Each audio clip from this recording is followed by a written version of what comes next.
Hi, my name is Lindy Jung, and welcome back to the channel. So if you couldn't tell, I've been feeling slightly down about writing lately.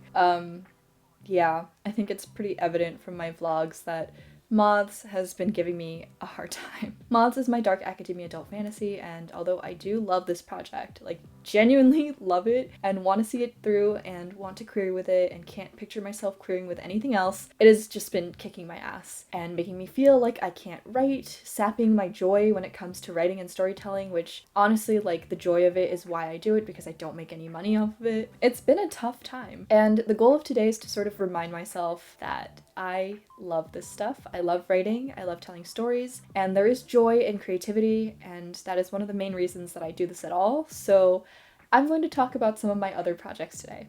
Just a quick plug because I have to. My Patreon is open for business. The starting tier is $1, so I hope that's really affordable, and you get access to all sorts of content. I'm playing with the idea of uploading my videos like a week early on there because I'm doing sort of a staggered upload schedule now, like every 2 weeks. So you could get access to videos early if you want. Alright, now that the plug is over, let's go ahead and talk about some of these projects. So, the first thing I want to do is go on a little rant about mods, which is actually going to be a love rant because, like I said, I do love this project. I think there's so much exciting material at work here. It has great comps, Babel and If We Were Villains. It's spooky, it's romantic, there's a great setting, it's got a really interesting plot and some pretty intricate world building now that I've developed it a little bit more. It's a story that I want to tell, and it is the book that I want to query with. I think it has a good shot at getting me an agent. I think that it is the strongest possible project I have on the roster now that I can move forward with in that regard. If this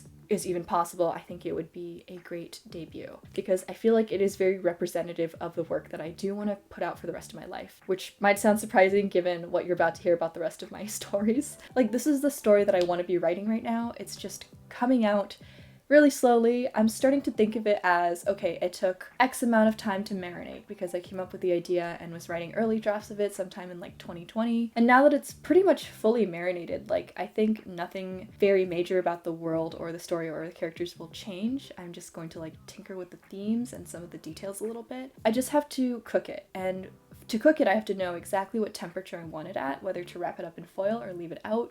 I'm thinking about ribs right now because that's what we're making this week, but there's just a bunch of little steps that I have to take to do my due diligence to have this book ready to send out into the world. It will take time, and sometimes it'll be frustrating, and there will be a little bit of trial and error, but it will get there. Like, it will get cooked, and it's so close because the longest stage was that marination process, and I am so close to the finish line, so it's okay. Everything is okay. Other than that, something that I've really been looking forward to is the project that I want to work on after Moths is complete. And this is one that is way out of left field for me. I'm actually going to talk about this one and the project that I've sort of been flirting with in the meantime, but it is an adult rom-com, which is wild because I am not a huge romance reader. This actually started out as a script that my friend and I developed in high school for a sitcom, so that was literally back in high school, like almost 10 years ago now, not to carbon date myself. Again, this is an idea that's had time to marinate, and it's just developed so many little like details. It's basically, to give you the little like pitch, it's about a very ambitious businesswoman who gets ousted from her business and has to come home and live with her parents again. And she sort of like revenge bodies, but revenge businesses, the family food truck. That's her goal, is to turn this like failing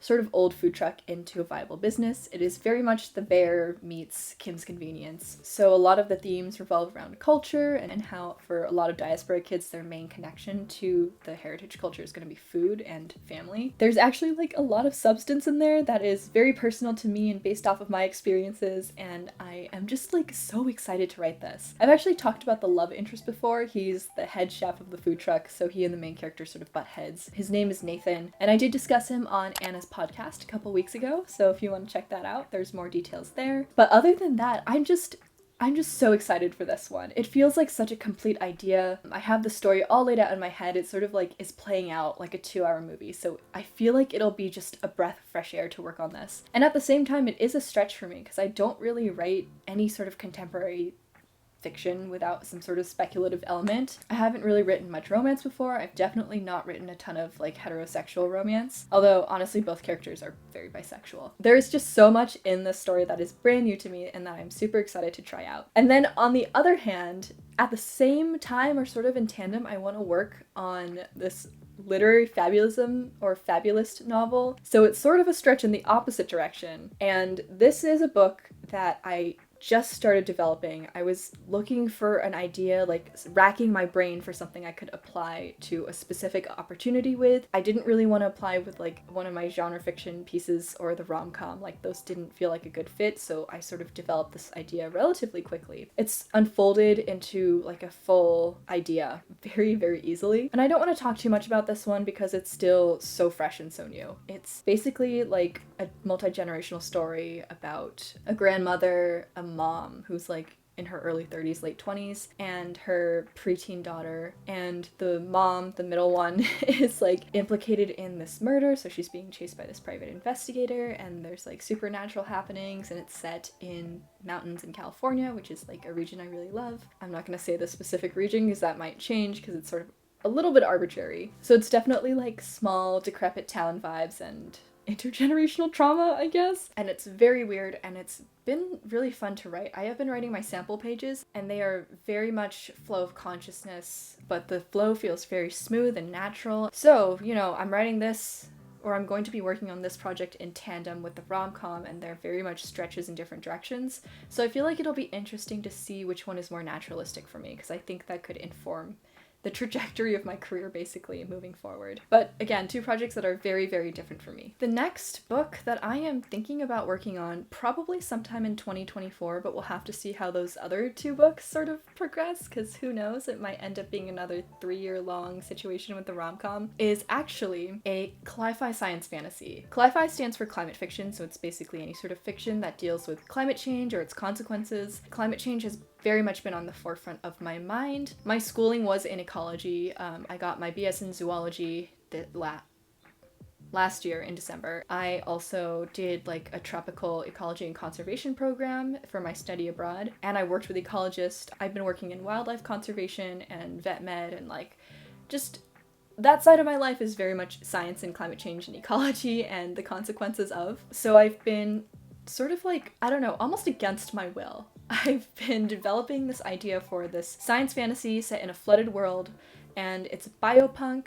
There's just so much about the world that has come to me from my basically education and training. All of these details about the wildlife, about the effects of this immense climate change event on the world and its inhabitants, and like the socioeconomic effects as well on the people who have managed to survive so far. Like all of these details are very clear, so the world is very, very apparent. I don't necessarily want to write a book that's very much like social commentary or, ooh, fear-mongering, like climate change, gotta fix it now or we die, but that's kind of what it's going to be regardless in some way. I very much think that something that I want to incorporate more into my work moving forward is like, I don't know, I just want to discuss more of these topics that have been affecting my life and have been affecting people. I don't know if that makes any sense, but basically I want to explore more real world issues in genre fiction. And that is definitely one of the themes I want to incorporate moving forward. It's not as present in moths as I'd like it to be. I had this realization while I was working on the Atlas 6 video, and it's that I don't really critique academia as an institution in that book. I critique some elements of it, like I present the institution as problematic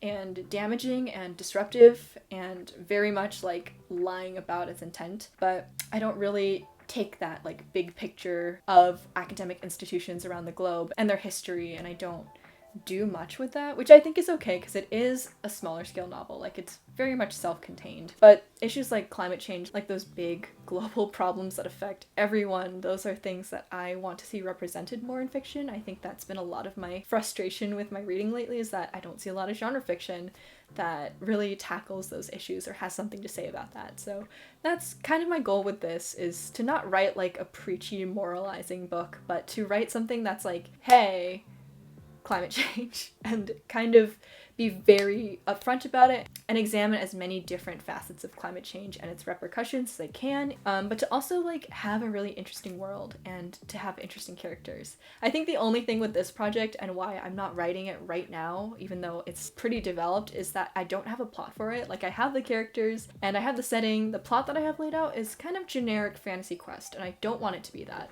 Definitely going to have to explore the themes a little bit more and see if I can build a plot that better represents those themes. That one is an adult book. It is also a little spicy maybe, I don't know. But that's a project that I hope I can develop into something really special and really interesting and unique, and I'm excited for it. Okay, so next up, and kind of like interestingly, ever since I split off from my agent, I've sort of been unable to stop myself from thinking about the two projects I had that died on sub. So the first one was a young adult contemporary fantasy that was the book of my heart. I spent over a decade working on it. I've been writing it since I was a little kid. It's the book that taught me how to write because I was just writing it over and over again. And it was a combination of everything I liked at the time. So deserts and sort of like old country music and westerns and like crotchety old men having to adopt a bunch of like spunky teens and be a foster dad, and road trips and ghosts and grief. So that's a project that I definitely know I'm not going to be able to let go until it's in the world in some way, and I do have solid plans for that one, which I will not discuss right now, but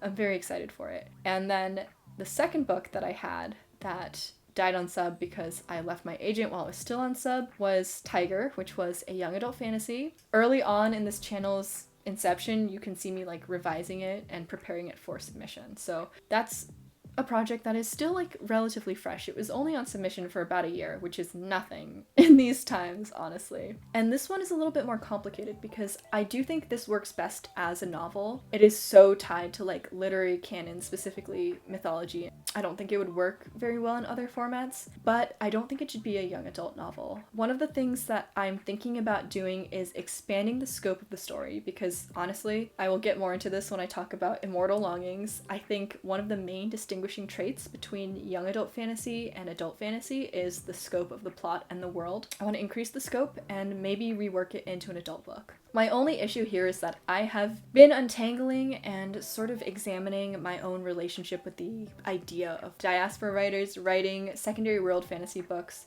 or fantasy books in general, that draw entirely from their heritage culture, because I am Korean American. I'm not Korean. I don't have that much cultural context for Korean culture. Obviously, I have my own perspective on it, but it's very much not the same. I know that not a lot of people will agree with me on this. I think it's very much a personal decision. I just don't think personally I have the experience or the insight necessary to write a book that draws so heavily from Korean culture. Like, my own parents told me this, and I believe them. But one of the things I might do is live in Korea for a little bit. I don't know, that feels like a really big thing to say when I don't even know what I'm going to be doing this time next year. But I would love to do, at the very minimum, like a research trip, find my primary sources, brush up on the language, and drink in the scenery. I actually did spend a summer in Korea, but that was the last time I was there, and that was definitely over a decade ago. Basically, there were a lot of cultural elements that I wrote about that were sort of out of my lane, and that I feel like I didn't represent accurately, so I want to go back, re-examine my relationship personally with those elements, and sort of like figure out how to expand upon the world, make it more rich and detailed, and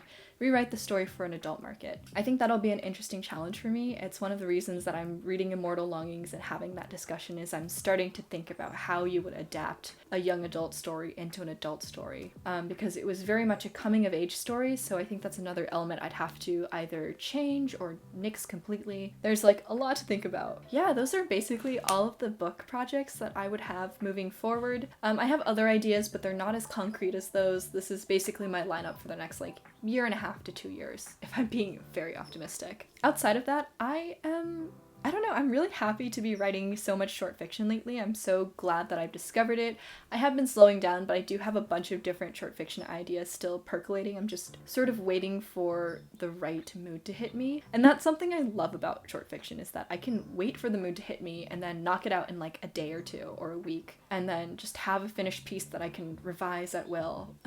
What is that? Like, it's magical. I don't know why everyone doesn't constantly write short fiction. Why are we writing novels? What's the point? That's been really exciting. I sort of try to space out my short fiction writing time because I do need to prioritize the novel right now, but I just love having that to fall back on, and I think it's a great sort of break in between novels, so I'll definitely be focusing on short fiction for a short time after Moths is done, before I jump into the rom-com and the literary fabulism novel. Literary fabulism or literary fabulist? Can someone please let me know in the comments below, because I've never known and I think I should know. But yeah, that is pretty much it. Thank you so much for watching. If you guys have your own ideas that you're willing to share, or your own projects that you're excited about. Let's turn the comments into a positivity circle and just talk about the ideas that we're excited to write about, that have been inspiring us and filling our cup lately. I love to hear from you guys. I love it when you guys get really excited and passionate and share your ideas and thoughts. So yeah, thank you again, and I'll see you guys next time. Bye.